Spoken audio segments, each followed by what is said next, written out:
नमस्कार दोस्तों, मैं हूँ सूरज और मैं हूँ विनय। एंड स्वागत है आपका the startup talk show channel पर। ये हमारे न्यूज़ सेगमेंट का 9th एपिसोड है और इसमें हम इस हफ्ते की टॉप स्टार्टअप न्यूज़ आपके साथ शेयर करेंगे। मेक श्योर आप पूरा वीडियो देखें क्योंकि हम आपके साथ स्टार्टअप वर्ल्ड के कुछ माइंड ब्लोइंग फैक्ट्स शेयर करेंगे। तो आइए शुरू करते हैं। इस हफ्ते की हमारी पहली खबर है टाटा बिग बास्केट के बारे में। Tata group is looking to shell out about $1.2 billion in order to make a formal entry into the online grocery and medicine segment by acquiring a majority stake in Big Basket and 1mg. The enterprise is looking to invest about $950 million in Big Basket for about 67% of stake and $250 million in 1mg for a majority stake as well. विनय, ये एक बहुत बड़ी move है क्योंकि Alibaba जो कि 30% stake own कर रहा था बिग बास्केट में, तो अभी वो पूरा का पूरा स्टेक टाटा लेने वाली है। तो एक इंडियन स्टार्टअप इकोसिस्टम के लिए बड़ी न्यूज़ है। और अगर हम दूसरे चाइनीज़ बेस्ड इन्वेस्टमेंट्स की बात करें तो पेटीएम और स्नैपडील है लिस्ट में, और उनमें भी हम अलग नए इंडियन इन्वेस्टर्स देख सकते हैं। और ये सब हो रहा है जस्ट बिकॉज इंडियन गवर्नमेंट से प्रेशर आ रहा है for Chinese based investment startups. तो टाटा की अगर हम इन्वेस्टमेंट की बात करें तो टाटा ये अपने सुपर ऐप के लिए कर रही है। तो बेसिकली सुपर ऐप में टाटा के जितने भी प्रोडक्ट्स है, सर्विसेज है, वो सब आ जाएंगे। जैसे for example food, grocery, fashion, consumer electronics, consumer durables, insurance, financial services, ये सभी उसमें एक क्लब रहेगा और ये डायरेक्टली कम्पीट करेगा रिलायंस एंड अमेजोन से। और अगर आपको सुपर ऐप के बारे में और जानना है तो उसकी लिंक हमारे डिस्क्रिप्शन में अवेलेबल है। तो चलते हैं नेक्स्ट न्यूज़ की ओर। और हमारी अगली खबर है व्हाट्सएप के बारे में। Facebook owned messaging platform WhatsApp has introduced a new cards feature aimed at making the shopping experience easier for consumers by buying multiple items from a business account. WhatsApp पे के बाद अभी एक नया फीचर आया है व्हाट्सएप कार्ट, जिसमें आप बेसिकली एज अ बिजनेस आपका कैटलॉग डाल सकते हैं और आपके जितने भी कस्टमर्स हैं वो उस कार्ट कैटलॉग से एक कार्ड बना सकते हैं और वहाँ से ही शॉपिंग कर सकते हैं। तो ये एक बहुत ही सोचा हुआ मूव है। तो पहले उन्होंने व्हाट्सएप पे लाया और उसके बाद कार्ड भी लाया। तो आगे चल के हम ये भी देख सकते हैं कि व्हाट्सएप पे एक ई कॉमर्स साइट बनेगा जो कि अमेज़ॉन फ्लिपकार्ट से नहीं कम्पीट करेगा, लेकिन एक स्मॉल बिजनेस के लिए, जैसे ग्रोसरी शॉपिंग है आपकी या फिर आपके जो बुटीक्स है वहाँ पे होगा, तो मे बी ये वहाँ पे अप्लाई करेगा छोटे छोटे वेंडर्स के लिए।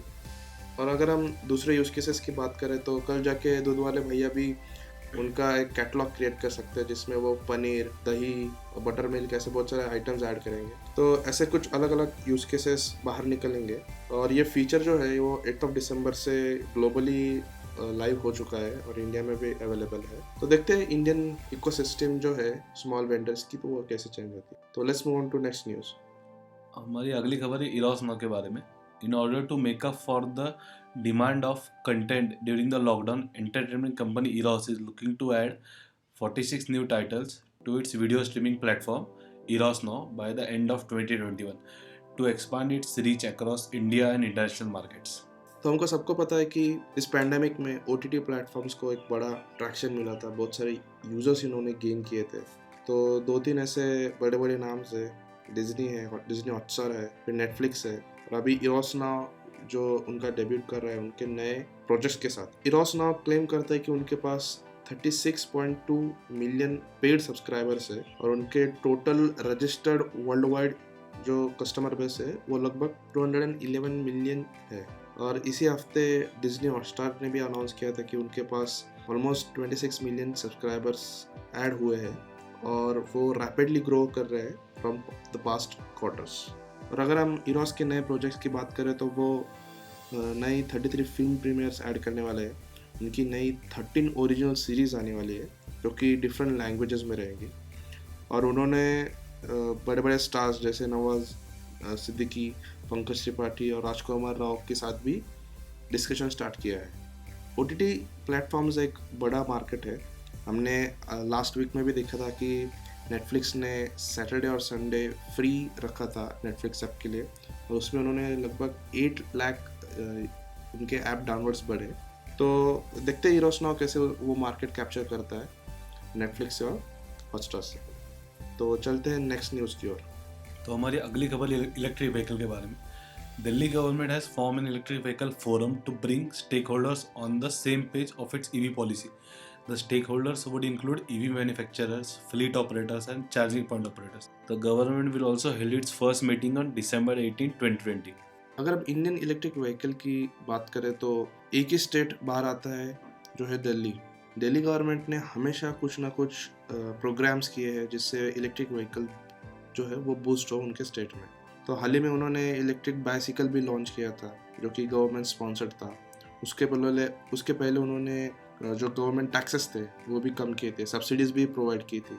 और अभी वो एक नई पॉलिसी लाने की सोच रहे हैं जिनमें जितने भी EV वेंडर्स है, मैन्युफैक्चरर्स है, वो सब साथ में आके काम करेंगे for the fleet, the charging infrastructure और मैन्युफैक्चरिंग। हाल ही में इसके बारे में भी एक मीटिंग हुई थी जिसमें दिल्ली गवर्नमेंट और बहुत सारे इलेक्ट्रिक स्टार्टअप के जो चीफ्स है वो भी शामिल थे। और हमने ये भी देखा है लास्ट सेगमेंट में कि ओला इलेक्ट्रिक ने 1 लाख के नीचे की एक इलेक्ट्रिक व्हीकल लॉन्च की है जो कि अभी मैन्युफैक्चरिंग के लिए जगह ढूंढ रहे हैं। और वो व्हीकल अभी की न्यूज़ में है कि न्यूजीलैंड में वो लॉन्च करने वाले हैं। और स्विगी और जोमेटो भी उनकी डिलीवरी जो है वो पूरी इलेक्ट्रिक व्हीकल पे लाने का सोच रहे हैं। तो उसके लिए वो जिप, ई-बाउंस, ई-बाइक गो और बाउंस के साथ टैप करने वाले हैं। तो आगे चल के देखते हैं कि ये जो सिनेरियो है ये कैसे स्केल होता है थ्रू ऑल स्टेट्स। तो चलते हैं नेक्स्ट न्यूज़ की ओर।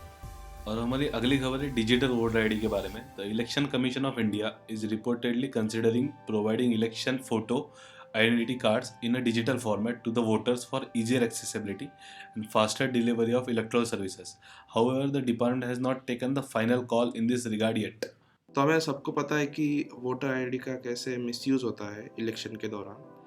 तो वोटर्स का मिस होना या फिर उसका आइडेंटिटी का मिसयूज़ होना, फेक वोटर कार्ड बनना और वो इलेक्शन में यूज़ करना, तो ये सारे चीज़ों के लिए ECI ने एक नया प्रपोजल भेजा है जो कि अभी उस पर कुछ आया नहीं है लेकिन वो इन टॉक्स है।